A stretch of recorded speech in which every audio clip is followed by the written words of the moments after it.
Hi there, my name is Joel A. Sutherland. I'm the author of the best-selling Haunted Canada books, and this is another video in my Most Haunted series. They're videos which detail the scariest locations in every province and territory. For today's video, we're going all the way to the west coast to British Columbia, and we're visiting Victoria and a very large private mansion called Craigdarroch Castle that was built in 1887 by Robert Dunsmuir. And as you can see, it is huge and really creepy looking too.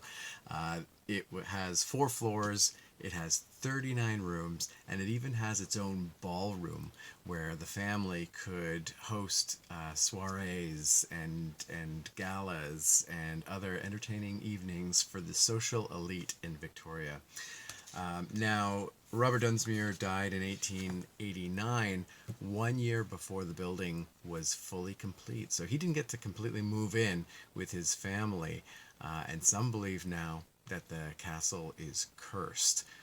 There were a few other deaths that took place in conjunction with the early years of this building. One was the architect who was designing it, a man named Warren Haywood Williams. He died of an enlarged heart. And the same year that Robert Dunsmuir died, his daughter, one of many daughters that he had, Agnes, and her husband, John Harvey, died of typhoid fever. So as I said, people thought that all of this led to this castle being cursed, but the family still moved in. Now, eventually they moved out, and in the late 70s, early 80s, it was being turned into a museum. So there was a lot of restoration taking place at the location. And during the construction, the restoration of the building, a worker saw a woman's foot slowly coming down the grand staircase. It was very clear to him. He could see that she was wearing a satin shoe and that she had a long, flowing, beautiful gown around her as well. But as the foot came closer down and he looked up, he realized that it was literally just a foot. There was no leg and no body accompanying this vision. This is also kind of weird because if we fast forward a few years to 2011, there was a family visiting from California, and in one of the upper rooms near a small staircase, they saw a pair of man's legs going up, but only legs. No body, nothing above the waist, which is really bizarre to think that there's not one but 2 sightings of ghosts with only a foot or legs in the same building. Makes you wonder if there's maybe some sort of connection there. Other than that, staff have seen a lot of really creepy, unexplainable things in the building.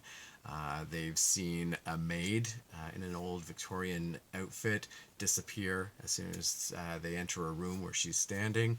They've seen a girl in the basement of this castle. And they've also seen 2 soldiers in one of the upper rooms that in the early 1900s was temporarily used as a small hospital. So they believe there might be a connection there.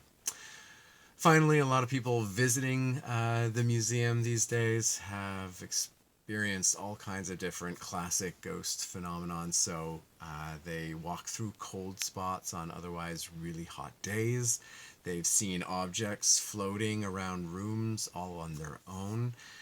They've felt like they've been pushed very violently from behind.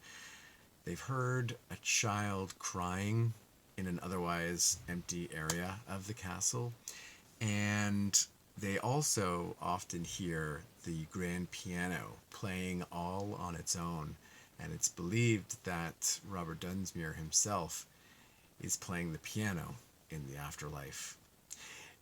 Based on the look of this building and also all the activity that's been reported within, I can't help but think of my favorite Disney World attraction, the Haunted Mansion. Surprise, surprise, I know, nobody would have guessed. Of course, you knew that the Haunted Mansion would be my favorite Disney World attraction.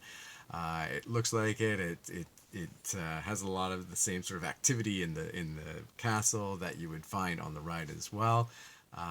And I have to admit, that's kind of why I put on this shirt today. If you look really closely, it's a Snow White shirt, one of my favorite Disney movies too, with poison apple and the queen's evil bird and the heart box as well. So I really enjoyed telling you this story, a little bit about Craigdarroch Castle in Victoria, BC. I can't wait. One day I've got to get out there. I've never actually visited it myself, so I'm looking forward to that. And maybe some of you have been there, and maybe some of you are looking forward to now visiting as well. I hope you're enjoying all these videos. Make sure to watch the rest that are coming up and go back and watch all the others that I've already posted. Until next time, take care.